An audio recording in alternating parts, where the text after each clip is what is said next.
जल्दी बताओ, नंदिनी को बहन के हा? ओकर परिवार अब कहाँ बा? ना बताइब। ना बताइबे? बताओ बताओ। बताओ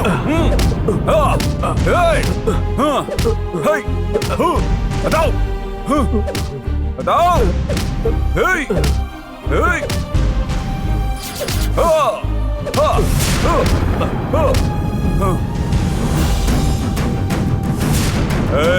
अब तोरा के मार के कोनो फायदा नहीं के। जब बहुत दर्द होगी ना तो अपने आप मुंह खुल जाए, समझ लो।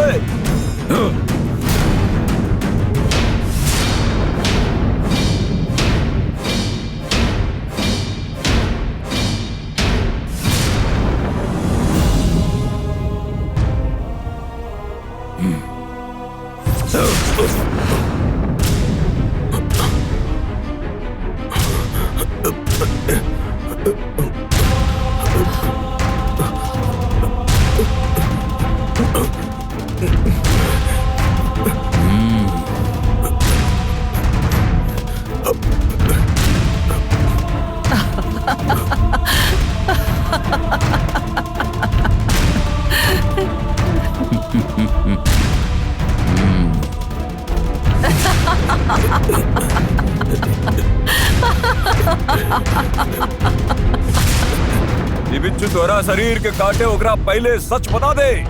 अगर हम सच बता भी दे तब वो तू हमरा मार देबे। हम अपन बेटी का नुकसान करके मरे ना चाहेनी। अगर बिच्छू के काटे से ही हमार जान भी चल जाए कौनो बात नहीं खे, फिर भी हम नंदिनी के बहन के बारे में हरगिज ना बताइब। जान जाए वाला बात तब वो सच ना बोल बेटे। और जिंदा रहने से फायदा नहीं के तो के मरे के पड़ी। नंदिनी के परिवार के बारे में हम खुद ही पता लगा ले।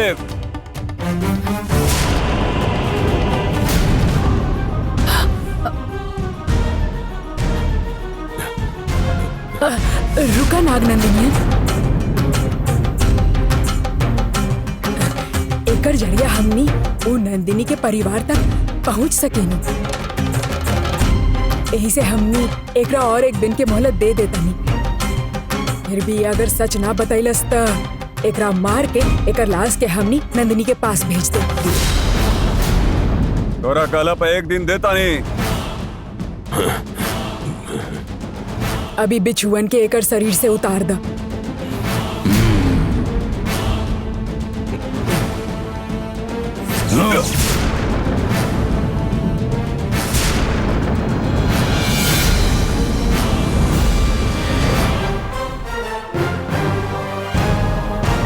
देखत तहरे पास खाली एक दिन बचा रहा। ओकरा से पहले नंदिनी के बहन के बारे में बता दा, ना त तहार मौत होखल तय है।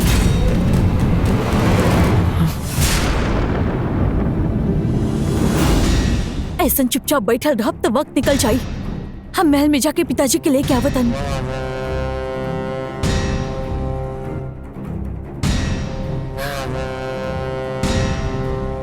नागनंदिनी से मुकाबला कई के मुनि अप्पा के बचावे जाता रू। हम ऐसा चुप ना रह सके नहीं। अगर हमने ओहिजे जाइब त और मुसीबत खड़ा हो जाई। यही से हमने भैरवी के भेजले बानी। अगर तू ओहिजे जाइबू त भैरवी पे विश्वास ना करे जैसे होखी। भैरवी पर विश्वास रख के थोड़ा देरी और धीरज रखा।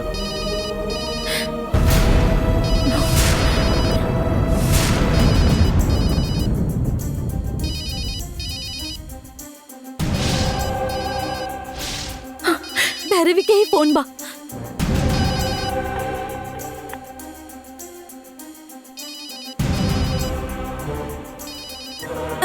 हेलो भैरवी, पिताजी के बारे में कुछ पता चलन?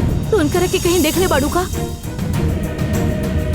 अभी तक तो ना, लेकिन आज हम उनका के जरूर ढूंढ ले। हम वो पिताजी के कुछ करे ओकरा से पहले ढूंढे के होखी। ओकरा खाती हमरा पास एगो रास्ता बा। हम कैसे भी करके मुनियप्पा के बचा के ले आई। तू चिंता मत करा। ठीक बा, रहुआ भी ख्याल रखियो।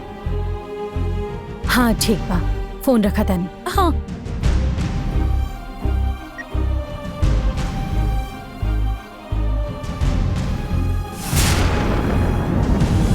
भैरवी का बोले? पिताजी के ढूंढे के कोनो रास्ता मिलल बा ऐसन कहत रहली।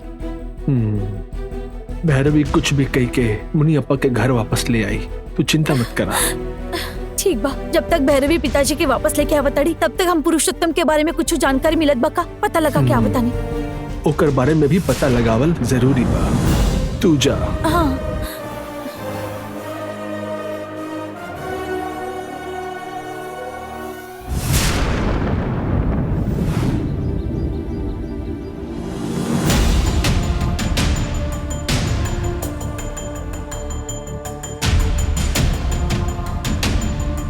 माधवी, हम जौना काम खातिर आयल रहनी हमारू काम हो गइल बा।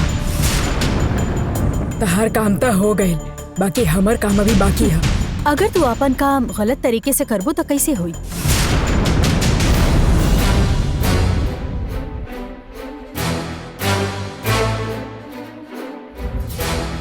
काहे माधवी, नाग नंदनियन के मदद से नंदनी के मारे वाली रहलो ना।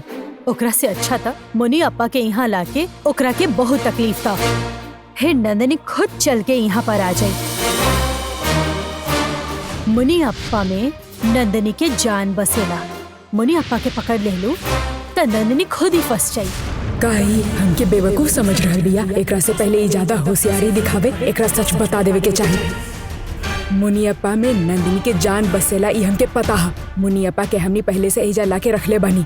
ऐसन बात पता नंदनी अभी तक आयल का है ना।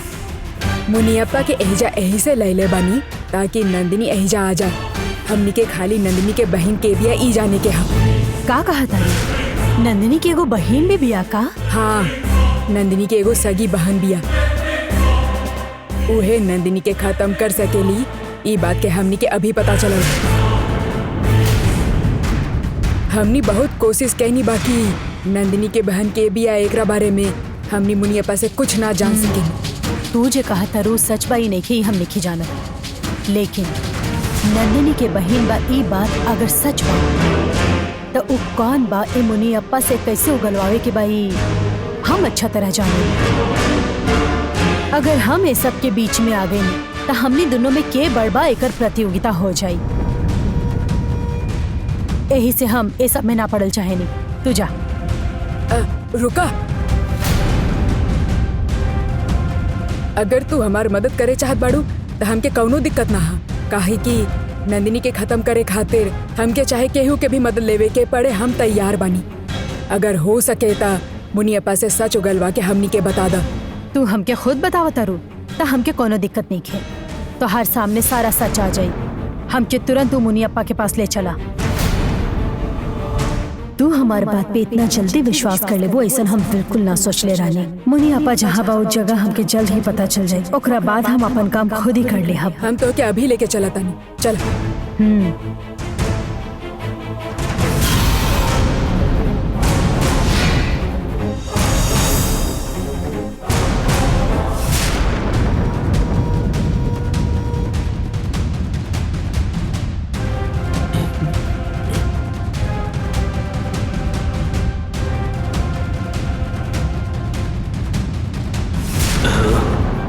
भैरवी एकर संगे एजे काहे आइल बा? लागता नंदिनी ही भेजले होखी।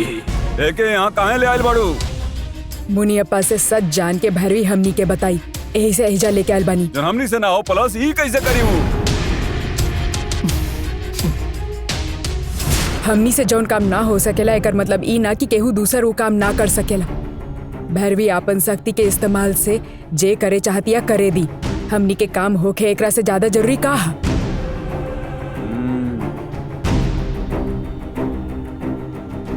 तो के जौन भी अपन काम करे के हा उ करा भैरवी।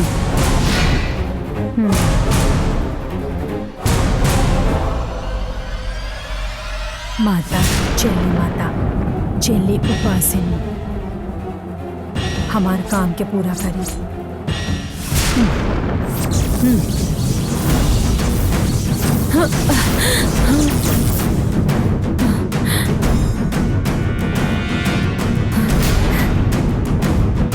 हमने एकर मन के बात ना जान सके, यही से मजबूत तरीके से मंत्र बंधन बनोले बिया नंदिनी। ये तो हमनी का पहले से जाना था, नहीं जा कोनो नया जानकारी होगे वो बताबा। नंदिनी के मंत्र बंधन चाहे कितना भी मजबूत होके फिर भी हमें का सच के पता लगा ही सकेनी। नंदिनी के कैल हुए ये मंत्र बंधन हमने कितना भी कोशिश करी लेकिन तोड़ ना सकेनी, लेकिन स्मशान के काल ही कर सकेले। काहे कि हम स्मशान के काल के आज्ञाकारी शिष्य बानी। स्मशान के काली के पास जे आत्मा बा ओकर इस्तेमाल करके नंदिनी के बनावल ये मंत्र बंधन हम तोड़ सकेनी।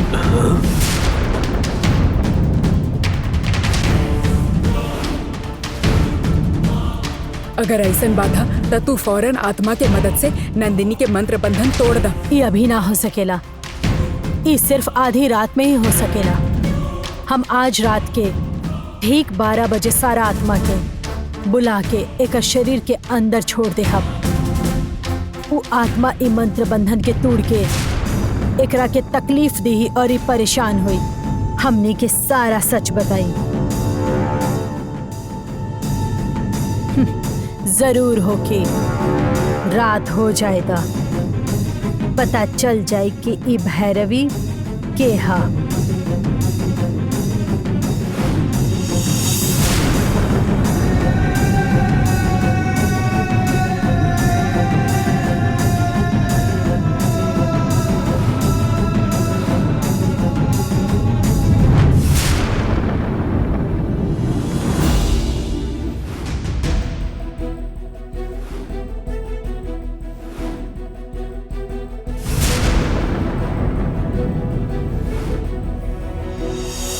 माधवी मुनियप्पा के आउट हाउस में बंद करके रख ले बिया और नजर रखे खातिर एगो नाग नंदनियन बा। ओकरा नजर से बचाते हुए अंदर जाके मुनियप्पा के कैसे बचाई।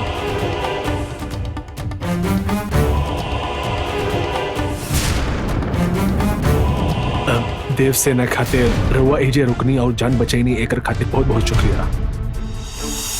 देव सेना के खतरा बा ई बताकर उन नाग नंदनियन के यहाँ से बाहर निकलवा सकेंगे। जानकी तो ज्यादा दिन जिंदा ना रहे, देव सेना की तो काफी लंबा उम्र बितावे के बाद देव सेना के खुशहाल जिंदगी खातिर इस सही सलामत रहे से हमने के पूजा करे के होगी।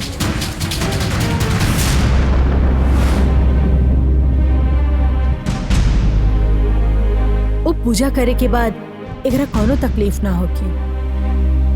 अरे वो जैसन कहा वैसे नहीं होगी, का करे के होगी बतावा, हम वैसे नहीं करब। हाँ सही बा, जे चाहिए वो बता दी। हमके पूजा करे खातिर ऐसन जगह चाहिए जहाँ के वो आवत जात ना होगी। कैसे जगह चाहिए बतावा, हम तुरंत अवेलेबल कर दे। यहाँ महल में ही कोनो रूम दे दी तानी। रुके गंगा, इनकरा के कौन सा जगह चाहिए ये बताइए। तू इनकरा के बोले तो दो।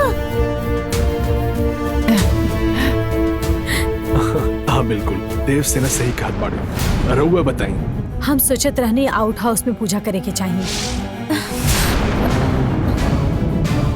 उहे हमरा खातिर सही जगह बा। आउट हाउस में ना आराम से पूजा कर सकेनी। हे भगवान, नाग नंदिनी और मुनियप्पा वहाँ बड़ी पता चला तो बहुत गड़बड़ हो जाए।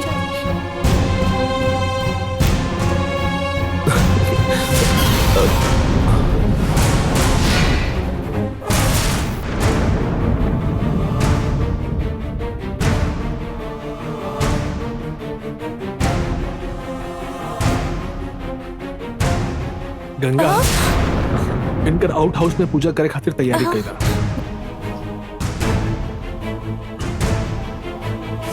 क्या बात है गंगा, क्या हो गई? ना कुछ ना, अब आउट हाउस में काफी दिन से सफाई ना भई बना, ऐसे इनकरा के यही कोनो रूम में पूजा करे के होगी। शास्त्र के मुताबिक आउट हाउस में ही पूजा करे के होगी। हमके वहाँ सारा इंतजाम करके देगा।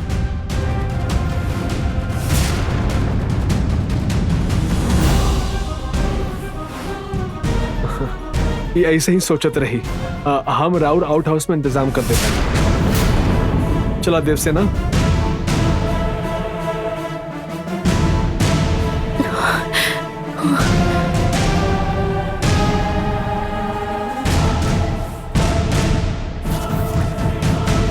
यह सही रास्ता वो मुनियप्पा के यहाँ से बाहर निकाले के।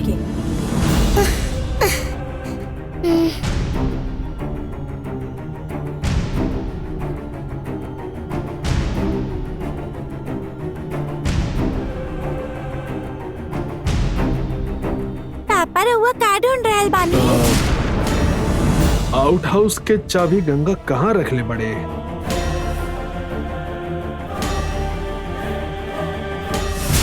पापा, आउट हाउस की चाबी अलमारी में होगी। हाँ?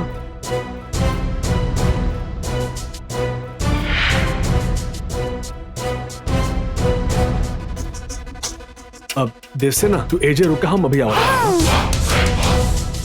अब गंगा हमरा चाबी मिल गई बा, आउट हाउस ओपन करके आवत है। तू सफाई करे खातिर लक्ष्मी के भेजना। हे भगवान,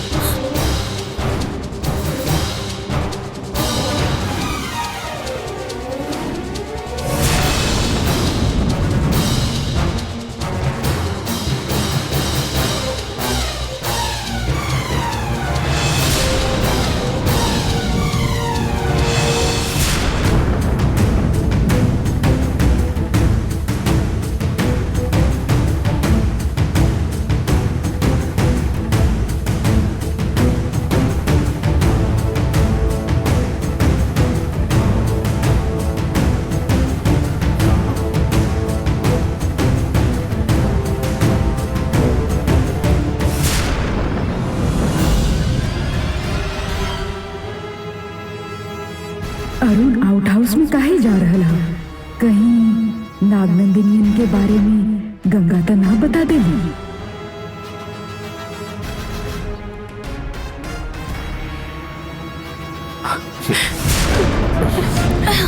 अरे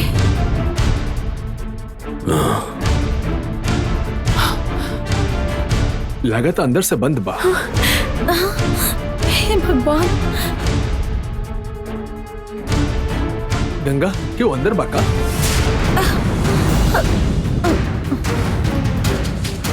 दरवाजा खोला।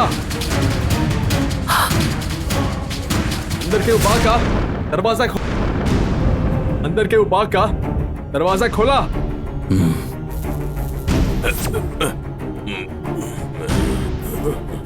के बा अंदर? दरवाजा खोला। दरवाजा खोलत बड़ा की ना?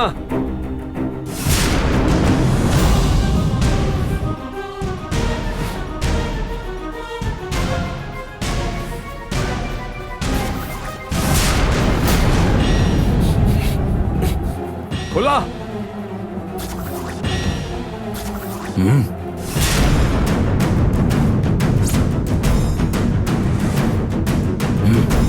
दरवाजा खोला। के बा अंदर?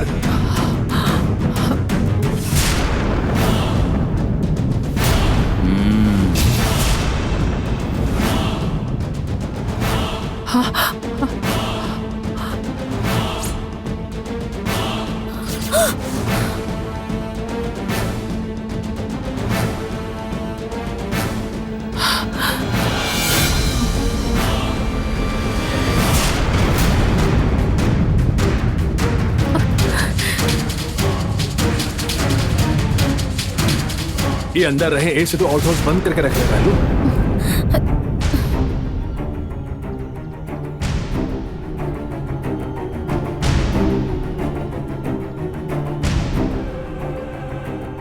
ये सब इनकरे काम होगी। इतना समझाए के बावजूद तो हमारी बात न माने लो, अपन मन के ही करे लो। हमके माफ कर दें। रउआ नाग नंदिनियन के यहाँ रहे के इजाजत ना दे बेही से रउआ के बिना कुछ बतौले हम ही इनकरा के यहाँ रहे खातिर कहनी। हाँ अरुण, एकरा में गंगा के गलती नहीं थे। हमार कहे पे ई एकरा आउट हाउस में रख ले रही। हम रउआ से ये बात छुपौनी, ऐसे हमके माफ कर दी। इतना सब होखे के बावजूद हमरा ये बात पर कुछ न बोले के हाँ तारा जौन करे के बा वो तू करा गंगा। हम तारा के कभी न पूछब, लेकिन तू हमसे बात छुपाए खातिर इनकरा कहे तकलीफ देत बाड़ो। ये बहुत बड़ साधु बाड़े, ये बात तारा के मालूम है। इनकरा के आउट हाउस में काहे रह दे? हमें के डांटब इहे डर की वजह से गंगा तोहरा के एजे रहे के बोले। संध्या के मार देहला ई बात के लेके हम रउआ से गुस्सा रहनी, लेकिन रउआ नंदनी से बचाए खातिर हमनी के इतना मदद करतानी ई बात के हम ना भूल सके। ये खातिर हम हमेशा हमेशा राउर इज्जत करब। रउआ एजे मत रुकी, कृपा करके महल में चलो। दोनों बात ना हमके यहाँ कोनो भी बात के परेशानी नहीं खे, हम यही रहता नहीं। ना अगर रवा एजे रुकी है तो हमरा अच्छा ना लगे। रवा महल में चली ना।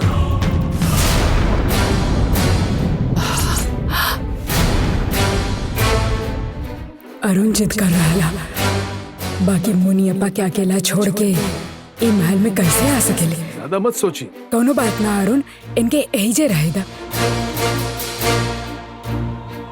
हाँ अरुण, हम यही रहता नहीं। भैरवी एजे पूजा करे खातिर बोलले बा। नागनंदनियन के महल में ले जाए के कोशिश करता नहीं ता हमार बात काहे ना सुनत बड़े। इनके एहिजे रहेगा ना, तू जा अरुण। ना इनकरा महल में ही आए की होगी। ठीक है, अरुण इतना कह रहा है तो रवा के महल में जाए के चाहिए। चली ना।